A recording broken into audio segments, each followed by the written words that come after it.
So, Jian Shuo, please. Okay. I'm Jian Shuo, and a little bit more background about myself. I'm a technical entrepreneur. I started to use internet from the year of 1996, and I witnessed the whole process of the internet growing from nobody using it to almost every corner of our life. So because of this experience, and I admit I'm a very firm technology optimistic. Op, I'm very optimistic about technology. So now we have AI, and I know a lot of questions around it. Ask whether AI is replacing people, or whether AI is harmful, or whether it will kill the human, and all these kind of things. But I would say AI is a really good thing.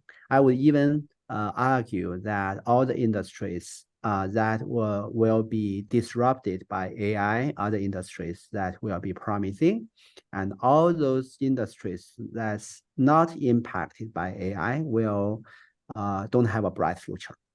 This is very counterintuitive because I have some friends, they bring their children and ask me, Jian Shuo, I heard AI can do a lot of things, and my children is going to the university. Can you give me suggestions about which major that AI does not touch, so they still have a chance? I said, no, no, no, no, no. You cannot think of it that way, because any industry that's disrupted by AI, I would say it is a place where the productivity grows by tenfold or even 20 times or 100 times. So if an industry increase its productivity, all the money, all the talent, all the resources will concentrate into this industry and withdraw from other industries that productivity does not change. So I give you one example. I'm a developer and I write code since I was 6 years old, and I know the developers, their productivity like doubles, I would say, every month, because whenever there is a new framework coming out, whenever there is a new operating system come out, whenever there is something new, it will make the work that we have to do for like 1 month, and now it only takes about one week, sometimes a few hours to do it. Look at the front end framework and all these things. Really, it only takes literally 1 hour to build something that takes few months, like 10 years ago. So let's look at the number of developers, the population of developers. I only know the numbers of China. About 20 years ago, there's only 100,000 developers in China. So if the productivity goes up. So if we say the developers, the programmers, they are disrupted by the new technology, then we would say, okay, now we have 100,000 developers, and if the productivity doubles, then we only need 50,000. If it continues to double, we only need 25,000. And after a few months, all the work in China should be done by only 2 developers, right? Because every time you just double the productivity. So you don't need those many developers. Then what is the result? Last time I checked in China, there's 8 million developers. So from 100,000 to 8 million in 20 years. So that what does it mean? That means about 20 years ago, only very few things is done by developers using computers. And now almost everything, even the people when like cooks the meal, like delivery, like almost everything is done by program written by developers. So it's the same thing. I think in the future, if an industry is not disrupted by AI, then, for example, I cannot think of cook or the barbers, they were impacted by the AI, but I would argue that in maybe 5 years, 10 years, 20 years at most, their job will be taken by AI. And all those jobs impacted by AI will have a huge potential. So this is the key. And then get back to the question about the education. I may discuss about this with Pinder later about whether in education we should embrace AI or not. I would strongly suggest all the schools and students and parents embrace tools like ChatGPT and use it all the time.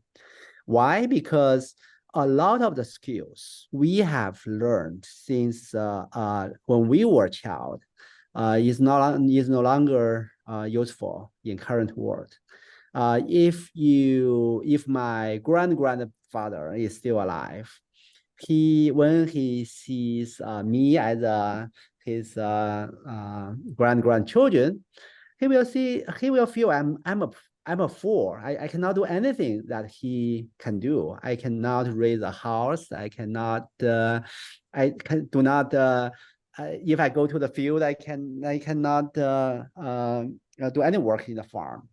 And all the things I do today, my grandfather cannot understand. He cannot understand why I just type something on something like a laptop and then someone will feed me. He just cannot understand that.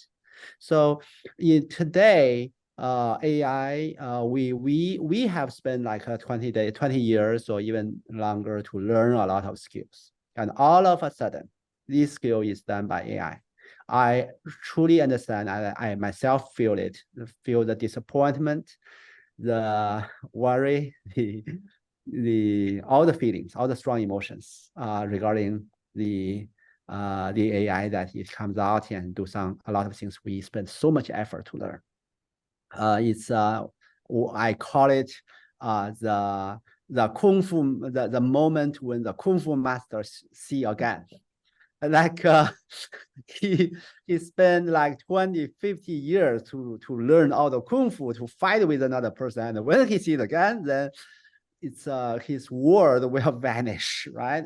Everything is up and down. But I think for the kung fu master, the number one reaction is there any way I can ban again so people cannot use it, that I can still be the kung fu master?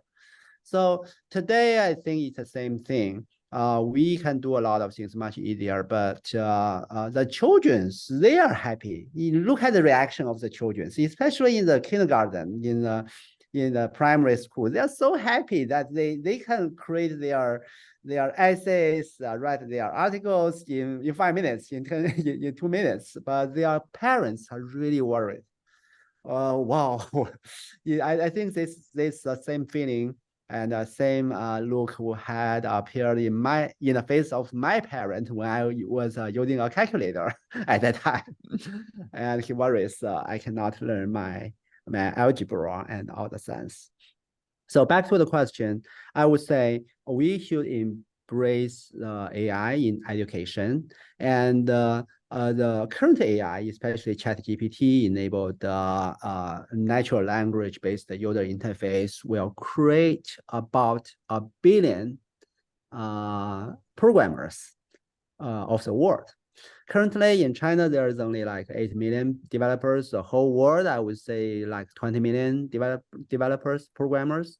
But I would say in like 20 years, the programmer of the world will grow to 1 billion. Everyone, almost 1 out of 10 people will be a programmer, because before we use very hard to understand program languages like C++, Python, and all these programs, and most of the people cannot master and they cannot understand it.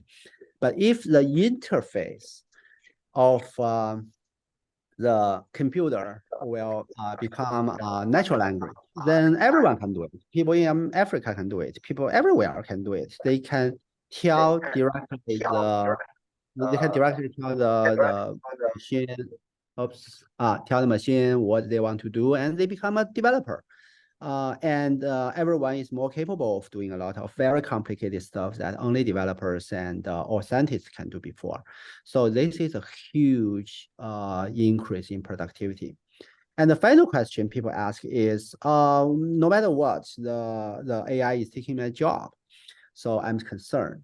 I would argue that no one is unhappy if your job is taken, but your salary remains the same. We actually don't worry about our jobs. We worry about our salary.